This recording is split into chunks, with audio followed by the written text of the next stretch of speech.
Estamos de volta com o Tribuna Independente nessa noite em que recebemos Roberto Tranjan, que é educador e autor do livro O Devir.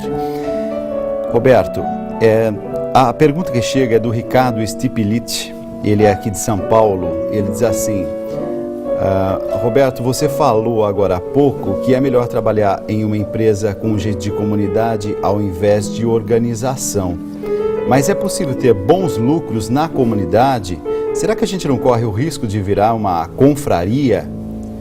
Primeiro que você afirmou isso, que é melhor trabalhar numa empresa com um jeito de comunidade? Não cheguei a afirmar, mas eu acredito nisso. Tá.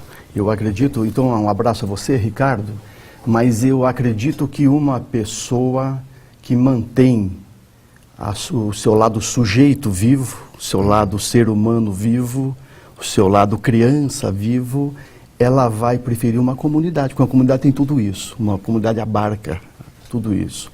Uma organização nem sempre, uma organização lida bem com pessoas que estão mais coisificadas, mais objeto. Agora, há um risco de se transformar numa confraria? Não há se tiver objetivo econômico, e tem que ter. Às vezes a organização só tem o objetivo econômico. A comunidade sempre vai ter dois tipos de propósito. O desenvolvimento econômico, senão não é negócio, não é empresa. Né? Isso é uma resultado, você está querendo dizer. Lucro, lucro. Caixa, resultado. Isso é uma condição. Mas tem um propósito que é o desenvolvimento humano. A comunidade tem esse propósito. O desenvolvimento econômico e o desenvolvimento humano. Perfeito. A maior parte das organizações tem apenas o propósito do desenvolvimento econômico. Então a comunidade está em vantagem. E por conta disso as pessoas vão preferir trabalhar numa comunidade. E, evidentemente, se ela abre mão dessa parte do econômico, então ela pode se transformar numa confraria. Né? Porque ela tem uma característica muito interessante, ela é divertida, ela é humana, ela é afetuosa. Todo mundo participa. Todo mundo participa, os relacionamentos são bons, há conflitos, é bom que se diga, como existe, né? Mas é o habitat que o ser humano prefere. Nós viemos de comunidade, vivemos em comunidades, e mais um detalhe, Dalcides. Essa organização, criada pela ciência da administração, ela tem cerca de 100 anos. O que continua mantendo a humanidade de pé são as comunidades. Né? As comunidades religiosas, as comunidades de vários tipos, elas atravessam os séculos. Então, a comunidade é um bom modelo. Acho que eu vou te contrariar. Não que eu seja contra a comunidade, mas eu, por exemplo, se a gente falar aqui sobre IBM, Coca-Cola, PepsiCo, enfim, essas grandes marcas, esse sentimento de comunidade me parece que está no segundo plano ou já foi esquecido em função da grandiosidade desses negócios.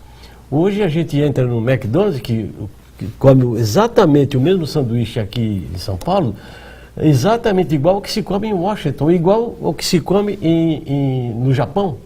Então, eu acho que a comunidade, nesse caso, perde o sentido. Não perde, porque você pode transformar cada loja do McDonald's numa pequena comunidade bem-sucedida. E esse seria o grande segredo e talento daquele gerente, do gerente daquela loja do McDonald's. A Starbucks consegue isso, consegue fazer de cada loja uma comunidade de pessoas que moram ao redor, que moram no local, que fazem parte de uma comunidade maior que é o próprio conjunto de clientes. Né, que é nós chamamos o seu holograma de clientes, fornecedores, tudo isso forma uma comunidade de trabalho. Bacana, bem sucedida. Mas, por exemplo, você citou o Starbucks, é verdade. Tanto quanto o McDonald's, essas empresas, essas organizações, elas partem de um ponto único, uma matriz única. Um sanduíche é exatamente igual. O Starbucks oferece os seus cafés exatamente igual. Se aquela comunidade desejar alterar aqueles produtos, ela estará fora do processo dessas grandes organizações. Mas, Antoninho, você fala do produto, eu falo do negócio. Se você falar do produto, o produto está padronizado e é igual para todos. Agora, o negócio é mais do que isso. O negócio de um McDonald's é a rapidez, o negócio de uma Starbucks é a comodidade, a ambiência, o relacionamento do barista com o cliente. Esse é o negócio. E esse negócio é criado em cada comunidade. Você não padroniza o negócio, padroniza o produto. Mas um negócio que vem de uma filosofia, vem de uma cultura E esse é o ponto-chave que mantém esses negócios prosperando, né? Esses negócios são comuns, mas isso é gerido, administrado por aquela comunidade. Por Sim. isso que você pode se sentir muito bem na Starbucks da Paulista e talvez não tão bem de um outro bairro. Por exemplo, né? Que aquela comunidade é que assegura isso. Nós temos mais perguntas de telespectadores. Vamos lá. Agora a pergunta é do Ramiro, de Boa Vista, em Roraima. Ele está perguntando, Roberto, o que você acha sobre o pensamento muito comum que costuma dizer sobre a escolha do jovem em fazer administração na universidade? O pensamento é a escolha de quem não conseguiu decidir o que queria fazer, então fez a ADM porque lá no curso estuda-se tudo. Administrar um negócio é mesmo fazer um pouco de tudo? Ramiro, o Joca no livro, ele vai fazer administração por acaso. Como o pai dele começou a levá-lo para a empresa desde pequeno, ele começou a achar que o que ele tinha que fazer era administração de empresas. Mas veja, o curso de administração é uma coisa muito bacana, muito necessária. Ele começou com o tempo a gostar daquilo que ele precisava fazer. E esse é o desafio de todos nós, aprender a gostar daquilo que a gente tem que fazer. E o nosso curso universitário, a nossa formação universitária, só é uma alternativa que a gente tem de nós nos tornarmos pessoas melhores, profissionais melhores e seres humanos melhores. Pode ser administração ou qualquer outro curso. A nossa formação, o nosso cargo, a nossa profissão não pode ser maior do que nós. Cada um de nós é maior do que o nosso cargo, a nossa profissão, e um empresário tem que ser maior do que a sua empresa, não pode se acomodar na empresa. Essas coisas todas são delimitadas, nós não podemos ficar reduzidos a essas coisas. O Carlos, de Atibaia, interior de São Paulo, ele está pedindo para vocês esclarecer um pouco mais a diferença entre desejo e sonho. Qual a diferença que existe entre esses dois pontos? Pergunta boa. Desejo e sonho é muito parecido. A diferença é que o sonho você tem dormindo, o desejo você tem acordado. Mas no fundo é o mesmo tipo de ímpeto, de impulso. O que vale a pena a gente colocar aqui é uma diferença do desejo e da carência. Porque isso é determinante. Porque uma semente de um negócio pode ter origem numa carência e não num desejo. E isso é importante. Porque carência é quando você empreende um negócio ou vai ocupar um cargo numa empresa para tentar preencher alguma coisa que te falta. Mas o desejo não. O desejo você vai empreender um negócio e preencher um cargo, ocupar um cargo para oferecer alguma coisa que te farta. Alguma potencialidade, algum talento que você tem, um dom que você tem. Então isso faz uma diferença muito grande. Então o sonho está muito próximo do desejo. Mas o que se contrapõe ao desejo, e que é muito comum e às vezes governa mais o trabalho das pessoas e os empreendimentos das pessoas, é muito mais a carência do que o desejo. Inclusive a Tânia, aqui de São Paulo, ela gostou da expressão semente do negócio. Roberto, é possível que pessoas não proprietárias compartilhem da semente do negócio? Sem dúvida nenhuma. Se o líder, né, for um líder participativo, que abra o espaço para que todos opinem, para que ele, se ele conseguir colocar um espírito de equipe ao redor dessa semente, ele faz com que essa semente seja de todos. E esse é o verdadeiro exercício do líder, compartilhar a sua semente. Trajano, me conta aqui uma coisa. Como é que a pessoa se define como empreendedor e imediatamente ter sucesso nisso? Porque de repente a pessoa é inteligente, mas não sabe o que vai fazer. Então, qual é o caminho que você indica para essa definição? Ser um empreendedor e ter uma grande expectativa de sucesso. Nem falo de deixar a herança, mas de começar agora, como tem uma juventude que está saindo das faculdades sem nenhuma perspectiva. O empreendedor é aquele que tem uma ideia e é capaz de de realizar essa ideia, de colocar essa ideia, transformar ela num empreendimento, né? E o sucesso vai ser ou não decorrência da qualidade dessa ideia e da capacidade que ele tem de gestão, né? Agora, quem indica esse caminho? É uma intuição?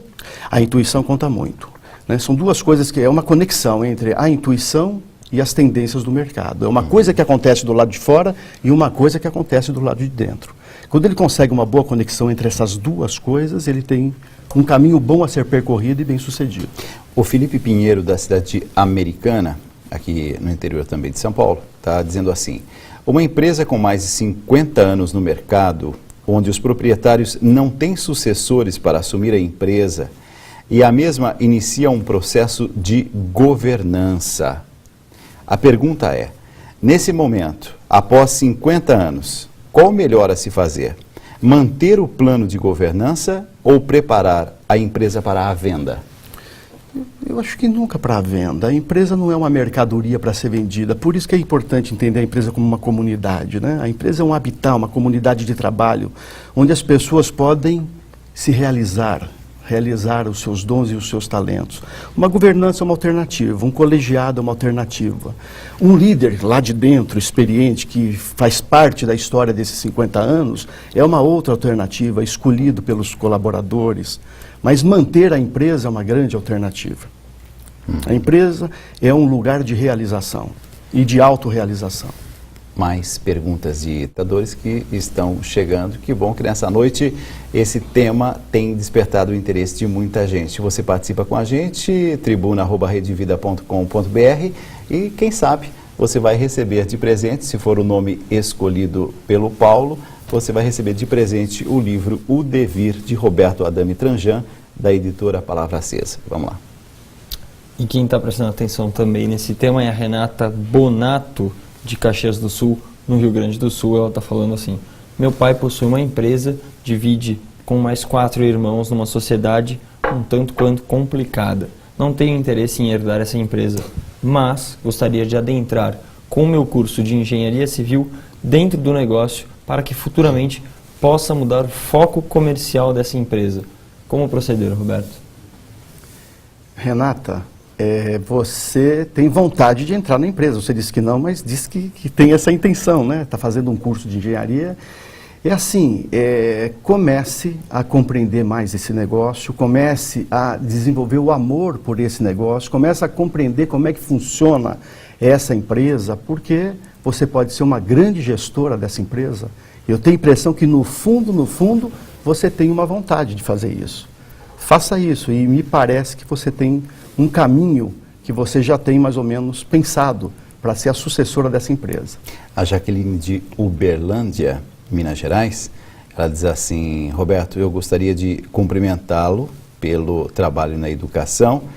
Gostaria também de cumprimentar o programa Tribuna Independente pela qualidade das entrevistas. Eu quero perguntar como estimular o grupo para que cada um busque a sua missão. Qual que é a melhor forma de despertar essa reflexão? A gente usa de treinamento ou a gente faz coaching? O que a gente faz? Nada substitui um processo de educação, né? Um trabalho de educação sempre vai ser um trabalho que vai aumentar a estatura das pessoas dentro da empresa. E alguma coisa conectada com o propósito da empresa. As pessoas precisam compreender qual é o propósito da empresa. Sabe que poucas pessoas compreendem qual é a razão de existir da empresa, qual é o propósito dela.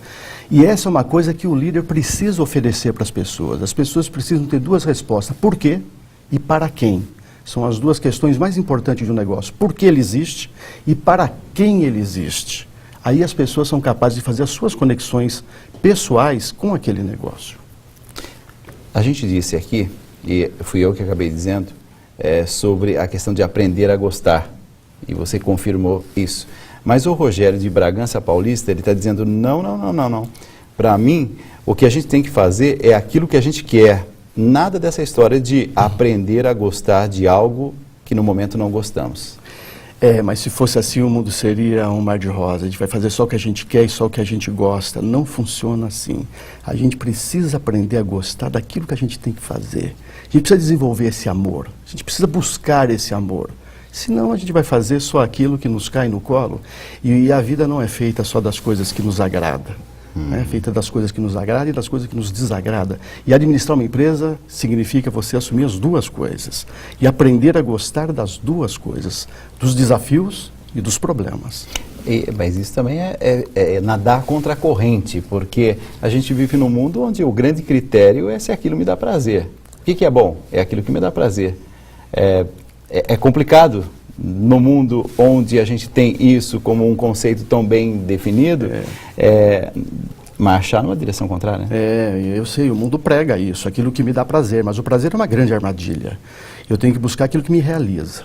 E o que me realiza nem sempre me dá prazer. Então, Trajano, eu acho que eu estou nadando contra a maré aqui. Eu estou achando que a gente está muito na filosofia, na pedagogia do empreendimento. Você disse que a empresa não deve ser vendida, deve ser cuidada, zelada. Por exemplo, houve uma época, há menos de 20 anos, que se falava, vou tomar uma Brahma, chopp. A Brahma deixou de ser Brahma há muito tempo porque virou uma multinacional. Agora, aliás, até mais do que multinacional, é transacional, por causa que participa de um grupo chamado Ambev. Isso. E, no entanto, ela partiu de uma pequena empresa. Se ela não fizesse parte desse universo das cervejarias, que fosse um braço junto com o Skol e com outras marcas, ela teria desaparecido do mercado. Então, eu acho que a gente tem que ter uma visão muito mais abrangente, muito mais universalista da empresa, do negócio, e não enxergar apenas o que está de imediato ou daquilo que eu vou tomar como decisão ou aquilo que eu imagino que seja o melhor. Então, o mundo dos negócios é voraz, é dinheiro. Eu imagino que a Brahma não existiria mais hoje se não houvesse essas fusões, transações, associações, fusões, vendas.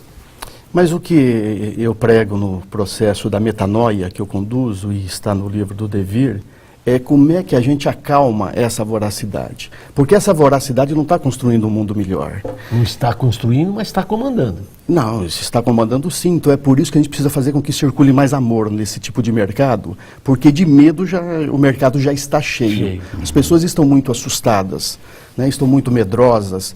E eu não sei por quê. Estão com noia, com paranoia. Trocar paranoia pela metanoia. Metanoia. Porque metanoia é um novo jeito. Vamos esclarecer esse conceito, né?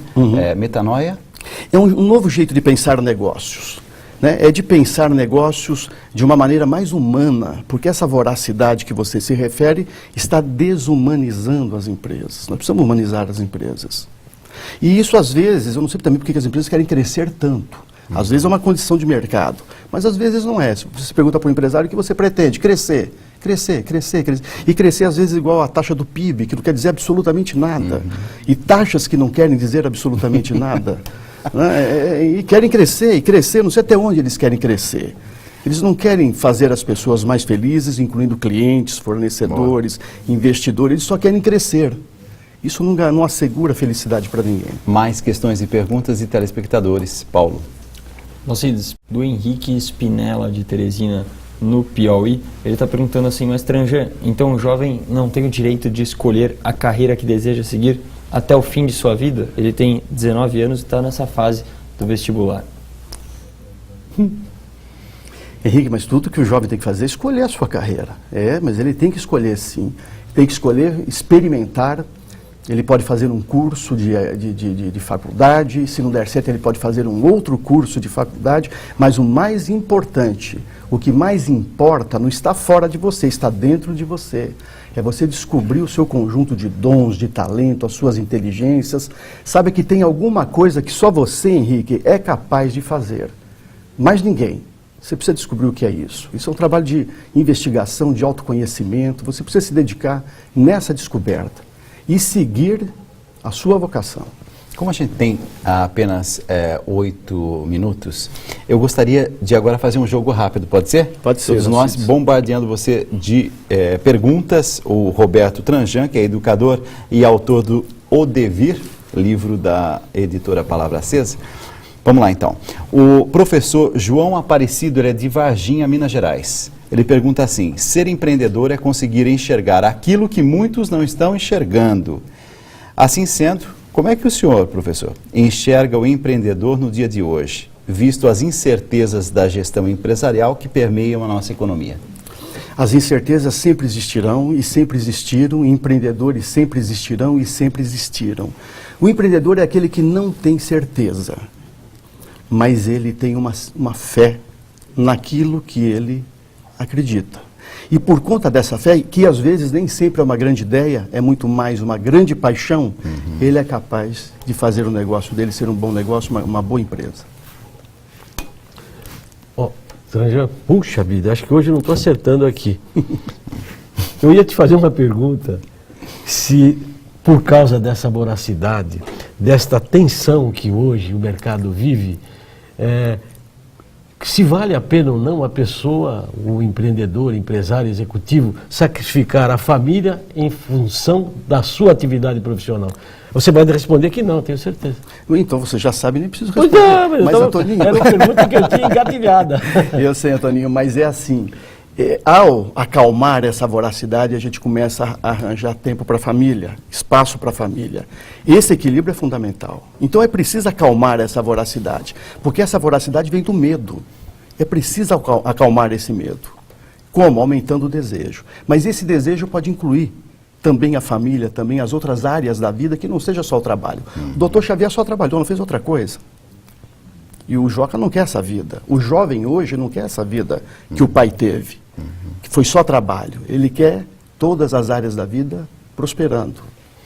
O Ricardo Paperini, ele diz assim, muito bem, então me ajude a lidar com herdeiros do tipo Caim e Abel. Eles estão se degladiando. Pois é, tem que buscar um ponto de conexão entre eles. Porque às vezes se conversa sobre aquilo que divide, não aquilo que une. Mais uma vez, o que une? O propósito une. O que mais une? Os valores unem. Né? O que normalmente divide? As coisas mais econômico-financeiras. Essas são mais dividem do que unem. Mas valores, propósito, essas coisas sempre unem. Mais questões e perguntas de telespectadores. Vamos lá. Machado, de Ponta Grossa, no Paraná, ele está perguntando, Roberto, qual é o melhor devir possível? Devir, um conceito filosófico, ele pergunta qual é o melhor. O melhor devir é o vir a ser, né? É um vir a ser. Todos nós temos um sentimento, todos nós, eu aposto que o Dalcides tem, eu aposto que você tem também, Toninho, que nós podemos mais. Um sentimento que a gente pode mais, a gente pode dar mais, a gente pode ir além. Todos nós temos esse sentimento. Mas o devir, no fundo, já é do ainda não. É alguma coisa que nós já estamos vivendo hoje e que vai nos fazer melhor. É alguma virtude que a gente já tem, algum valor que a gente já tem e que a gente bota em prática hoje. E isso vai construir o nosso futuro. Ou seja, o nosso futuro é já. O nosso devir é agora. E entra o aspecto carência, porque a Fabiana aqui de São Paulo está dizendo assim, você falou de carência e do desejo. O Joca assumiu a empresa do pai por uma carência, talvez pela busca da aprovação do Dr. Xavier. Como a gente pode fugir dessa armadilha? Pois é, isso verdadeiramente acontece, né? A busca de uma aprovação do pai. Ele quer uma aprovação do pai, não quer ser rejeitado pela família. E em busca disso ele cai na armadilha de uma sucessão que não conversa com o coração dele. Mas depois tem uma parte do livro interessante, sabe que o Joca vai fazer uma viagem para a Amazônia. O meu livro tem uma passagem na Amazônia, viu, Dalcides? Olha que interessante, um livro de negócios que se passa na Amazônia, um lugar que jamais nós imaginaríamos, né? Imaginaríamos o quê? São Paulo, Chicago, Nova York, Hong Kong? Não, ele vai para a Amazônia. E ele vai aprender com a natureza, ele vai descobrir com a natureza a sua natureza oculta. E aí eu faço algumas analogias da natureza com o mundo dos negócios, que é muito pertinente. Qual que é o método para que isso aconteça? Porque eu estou pensando, por exemplo, no telespectador que está em casa, está dizendo assim, muito bem, qual que é essa integração que eu vou fazer em relação à natureza, como é que eu vou fazer esse mergulho interior? Então, ele tem um processo no livro que ele vai ficar com ele mesmo. Tem uma parte do livro que eu gosto muito que chama Entre Águas e Deserto. Ele está na Amazônia, que é o planeta das águas, mas dentro dele está um deserto. E é com base nesse deserto que ele vive que ele vai encontrar o seu desejo. O seu desejo vai despertar aí, que não é mais aquele medo, aquela necessidade da aprovação do pai, ou aquele medo da rejeição, mas é um desejo que vai nascer dentro dele. A minha intenção com o livro, né, Dalcides, é que o leitor faça a viagem do Joca, e que aconteça com o leitor uma experiência como essa que aconteceu com o Joca. no livro. Essa é a minha intenção. Quer dizer, eu tenho uma intenção assim, que ao final o leitor tenha uma tomada de consciência que é a mesma que o Joca teve. A Shirley, aqui de São Paulo, cumprimenta o seu trabalho e diz assim, você tem uma história de vida com muito medo ou com muitos desejos? Por que você? Porque você contribui com tantas pessoas a se superar na vida. Você talvez acredite que isso seja uma missão, mas você tem uma história de vida com medo ou com desejos? Com ambos, como todo mundo, todos nós. Temos uma história de vida com medos e desejos, mas o nosso desafio é manter o desejo ligeiramente superior aos medos, acima dos medos. E eu faço esse exercício mesmo que em algum momento haja mesmo oscilações. E tem oscilações. Tem hora que você fala, o medo está tomando conta. Mas aí você tem consciência disso, você dá nome para ele, e a hora que você dá nome para o medo, ele diminui de tamanho. E essa é uma maneira de fazer com que o desejo se mantenha sempre acima do medo. Mas essa é uma luta de uma vida inteira. Perguntas de telespectadores nessa noite, você participando, já no momento final aqui da entrevista, vamos lá. O Antônio Sérgio, de Salvador, na Bahia, está perguntando, ele está falando, primeiro, ele cursa o 5º semestre de administração na faculdade e descobriu que parte dos insucessos, tanto em empresas como na política, em diversos âmbitos da sociedade, se dá pela falta de administradores. Roberto, você concorda que o dono, o herdeiro, que não tem uma formação de administrador, está fadado ao insucesso? Eu não acho que... eu não sei se ele fala do curso de administração, é isso, Dalcides, que você entendeu? Não acho que seja uma condição. Eu acho que sim, é um facilitador, um apoiador, mas não é uma condição. Nós podemos sim administrar uma empresa sem ter feito o curso de administração. Até porque uma coisa é o administrador, outra coisa é o líder. Não é a mesma coisa. O administrador, às vezes ele domina assuntos técnicos, mas o líder ele precisa conhecer a natureza humana. E às vezes a universidade não ensina isso.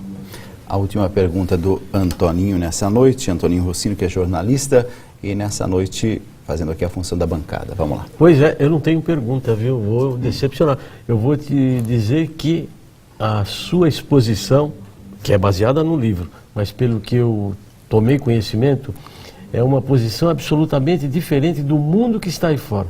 Ou você vai fazer um grande gol de placa na sua brilhante carreira, iluminando novas pessoas para um futuro diferente, ou então vai haver um desaguamento aí pela frente que a gente não sabe o que vai acontecer. Porque eu sou jornalista, trabalho na Bandeirantes, a minha vida é ligada à comunicação, a marketing. Eu não conheço na área de marketing uma vida que não seja agitada. Marketing é estratégia de guerra. Então você precisa saber quanto que aquela empresa está vendendo de sabonete e o que tem de melhor daquele sabonete para poder combater o outro que está se aproximando dessa marca. Então é uma guerra. A sua colocação é quase que sacerdótica, pode ser? Se você quiser, pode. Se você quiser, pode. Mas é assim, nós temos hoje centenas de empresas líderes em vários lugares do Brasil, já temos 5 comunidades regionais que comungam dessa filosofia, praticam isso e são empresas prósperas. No fundo, nós estamos criando assim mercados que sejam mais éticos, humanos e prósperos. É isso que nós estamos fazendo através desse nosso trabalho. Então não é só para dizer que não é uma ficção, isso é uma realidade. Viu? Que bom. Sabe que o seu livro Devir, né, que expressa esse seu pensamento e tudo mais, acho que vai muito na linha daquilo que hoje eu tenho visto uma nova abordagem do marketing. Por exemplo, tem um determinado banco que está fazendo um sucesso tremendo com uma publicidade onde pessoas estão prestes a morrer. E elas dizem assim, uma delas, por exemplo, ali numa praia, já quase tendo um infarto, ele diz, eu deveria ter passado mais tempo no escritório. A outra está no elevador e quase desfalecendo, ela diz, nossa, eu deveria ter comprado mais sapatos, ido mais ao shopping. Um banco, eu jamais imaginei que um banco iria fazer um questionamento, será que realmente tem sentido o caminho por onde a gente está caminhando, ou será que a gente vai ter que rever o processo? Será que chegamos no momento de rever o processo, porque essa insatisfação já é tão grande, que essa correria toda que o Antoninho diz, será que essa correria toda está trazendo uma insatisfação tão grande a ponto de dizer, não vale mais a pena por aí, temos que descobrir coisas novas? É isso mesmo. Essa insatisfação está tomando conta de todos. Há uma ausência de significado enorme na vida das pessoas e principalmente na vida organizacional. E essa empresa que a gente prega é uma empresa com significado, é uma coisa além do sucesso. É com significado. Significado é o medo número 1 de cada pessoa, de todas as pessoas, e esse medo precisa ser combatido. Eu recebi nessa noite Roberto Tranjan, autor do livro O Devir e educador. Roberto, eu queria continuar essa conversa aqui longas horas. Me chama de novo, Dalciso, a gente volta para falar. Muito boa noite e obrigado, viu? Eu te agradeço, muito obrigado por tudo. Também, Antoninho, muito obrigado, viu? Não, obrigado eu também. Ao telespectador também. Você cumpriu exatamente a missão de ser banco. Não Isso aí, sei, trazer eu um ponto fiquei de hoje contradição. jurorô, porque eu vim falar de gestão. Não, mas valeu, porque é uma visão nova. Aliás, vou levar como ensinamento. Pois é. É isso aí. A grande missão do nosso programa é trazer perspectivas novas, é não ficar rodando na mesmice o tempo todo. Eu vou fazer um rápido intervalo e eu já volto com aqueles 3 minutos. Uma última reflexão falando sobre a importância da criatividade. Espera um pouquinho só.